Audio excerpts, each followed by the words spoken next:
If you saw my Doctor Who Return to Earth review, then you'll know that I wasn't exactly fond of that game. I would trade this into my local game store, except then I would just feel guilty knowing that at some point someone is going to pick up this game and they're going to play it and they're going to feel the same pain I'm feeling right now. Today we'll be taking a look at another Doctor Who game, and it's Doctor Who Evacuation Earth for the Nintendo DS. Now, this was made by the exact same company that done Return to Earth, so let's just hope it's an improvement. As soon as you begin playing the game, you'll notice it is pretty much exactly the same as the Professor Layton games, but simplified. A lot. In fact, the majority of the puzzles can be insultingly easy. There is also very little variety in these puzzles, as most of the time you will either be picking which object fits the shape you're given on screen, a game where you connect point A to point B to complete the circuit, a bit like the mini game in Bioshock, but without the time limit. There's also a game where you guide this little orb through a maze of obstacles, which was also in Return to Earth. Don't get me wrong, there are other puzzles, but most of them feel very out of place for a Doctor Who game.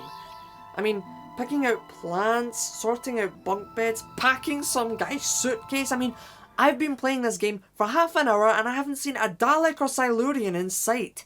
Half the time I've just been the crew's errand boy. I mean, I fetched a radio so a guard couldn't get bored, I fixed some woman's plant pot, I even got bandages for a guard's foot. Does that sound like Doctor Who to you? You can't even unlock doors with the sonic screwdriver. You need to find a lockpick and go through a minigame very similar to the one in Oblivion. Well, at least we'll have the pleasure of listening to some of Murray Gold's scores in the game. Oh, come on! That's right, throughout the majority of the game, there's no music. Only sound effects. Occasionally, you will hear some music as you wander the environment, and there is music when you play a minigame, but most of the time, this is what you hear. They even have the cheek to make fun of this in the opening! What's worse is that when there is music, it's very repetitive.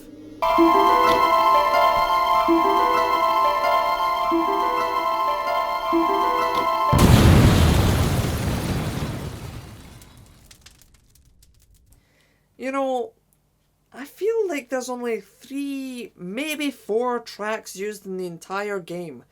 And the more you play the game, the more you have to listen to them.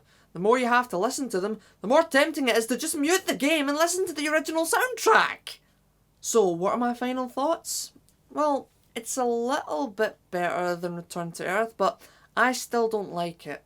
It's clearly aimed for kids, and that kind of bothers me because Doctor Who has this massive fan base. It's not just specifically kids, so older Whovians that are wanting to play a good Doctor Who game are going to feel really left out with this. Now, I've got 3 younger brothers. 2 of them are 9 because they're twins. The other one is 12. Now, the twins said, oh, this is a really fun game, it's got a good challenge, really like it, and they enjoyed playing it. The 12-year-old, on the other hand, said that it was a bit too easy, and you know, that doesn't make it that fun. He even said that he would recommend this game for kids under 10, and I agree with him. So, anyone under 10, highly recommended. Over 10, not so much.